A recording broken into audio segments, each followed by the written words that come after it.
Yuutuubarii fi tiiktookii beekamaan addunyaa kanaa iShow Speed Itoophiyaa daawwachuun ija miiliyoonota addunyaa guutummaa irraa gara Finfinneetti hawwateera jedhan kantiibaan magaalaa Finfinnee Aadde Adaanech Abeebee. Fuula miidiyaa hawaasummaa isaaniin akka ibsanitti daawwannichi aadaa keessummaa simachuu durirraa kaasee turee fi ammas jiruu fi miidhaginaa fi qulqullina magaalaa Finfinnee addunyaatti kan mul'ise sagantaa milkaa'aa tures jedhan.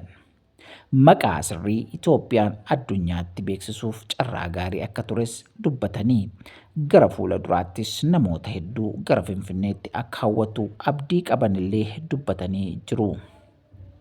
Sagantaa kanaan dandeettiin kan geggeessitan biyya jaallattoonni, dargaggoonni ciccimoonii fi dhiibbaa uumtoonni dhaabbileen dhuunfaa akkasumas mootummaan federaalaa fi Finfinnee galata guddaatu isiniif mala jechuun galateeffatanii jiru.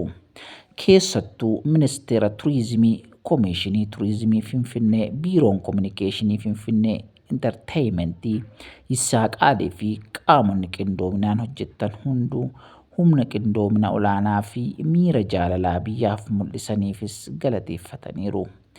Egaan gidduu kana daawwannaa ture irratti haala milkaa'aa fi haala dinqisiisaa ta'een xumurameera.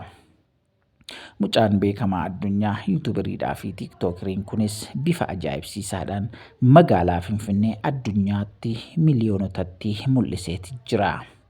Egaan kun carraa guddaa fi waan namatti toludha. Galatoomaa ittiin jennaa.